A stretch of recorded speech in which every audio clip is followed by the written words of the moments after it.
हमारा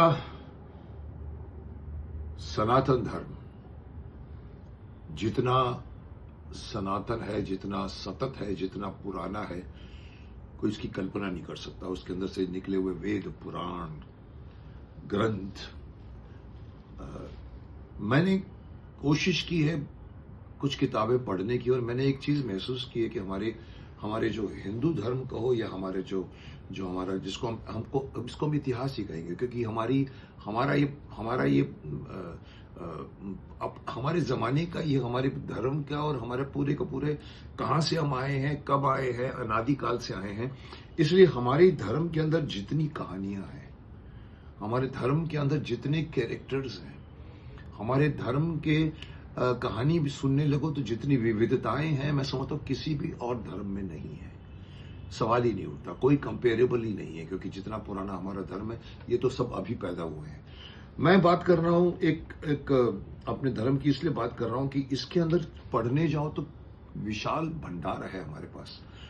मैं किताब की बात करूं तो किताब वो होती है जिसको अगर आपने पढ़ा, शुरू किया, रोक दिया, फिर 1 साल बाद पढ़ा या 5 दिन के बाद पढ़ा तो उसकी कोई वैल्यू नहीं। लेकिन एक किताब अगर आपने उठाई और उसको छोड़ने का दिल नहीं हो रहा है, और अगर आपने उसको खत्म कर दिया, वो किताब और किताब से ज्यादा मायने रखती है और ज्यादा वजन रखती है। मैं बात कर रहा हूं, मैंने भी, जैसे आप देखिए, मैं एग्जाम्पल दूं तो महाभारत जब मैंने पढ़ना शुरू किया तो बचपन से मैं रुक नहीं पाया था। चंद्रकांता ऐसे लिखा गया था देवकीनंद खत्री जी ने कि आप रोक नहीं सकते उसको बीच में। दयानंद सरस्वती की बात करूंगा, योगानंद जी की बात करूंगा। मैं योगानंद जी की किताब है द ऑटोबायोग्राफी ऑफ योगी, एक बार शुरू करो आप नहीं रोक सकते। वैसे ही मेरे हाथ में एक किताब आई है जिसका नाम है विद्रोही शुक्राचार्य। लेखक है पवन तिवारी जी। कमाल का लिखा है इन्होंने, और कमाल के सब्जेक्ट को टच किया है। मैं भी थोड़ा सा बीच में भटका तो नहीं कहूंगा, लेकिन मुझे नहीं पता था कि इतना कुछ हो चुका है।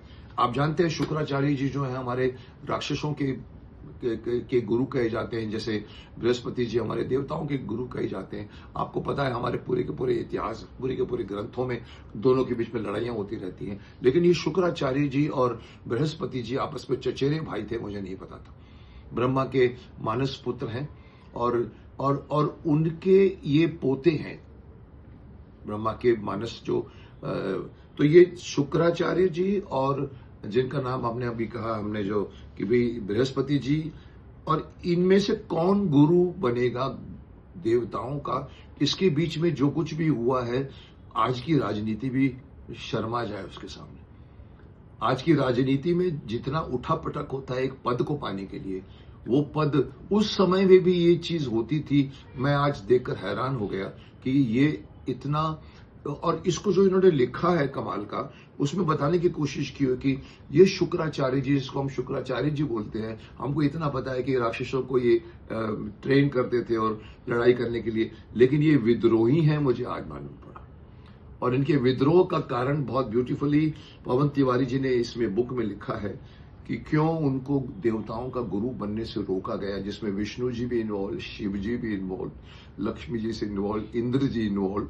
एवरीबडी हैज वन पर्पस कि इनको नहीं बनने दिया जाए और उसको बनने दिया, जो आज हमारे यहाँ राजनीति में होता है। कौन बनेगा प्रधानमंत्री, कौन बनेगा सीएम। सर मैं ये बुक मैंने पढ़ी है, पढ़ के मैं रोक नहीं पाया हूं, और मैं रेकमेंड करूंगा हर रीडर को कि पढ़िए इस किताब को। ये हमारी एक राइटिंग की उपलब्धि है। पवन तिवारी जी को मैं अपनी तरफ से, मैं भीष्म पितामह की तरफ से आशीर्वाद देना चाहूंगा, विजयी भव पुत्र। मैं चाहता हूं कि इन्होंने बहुत मेहनत से किताब लिखी है और ये किताब पहुंचनी चाहिए। मैं इतना ही कहना चाहूंगा आपको कि इस किताब को आप पढ़िए, पढ़िए और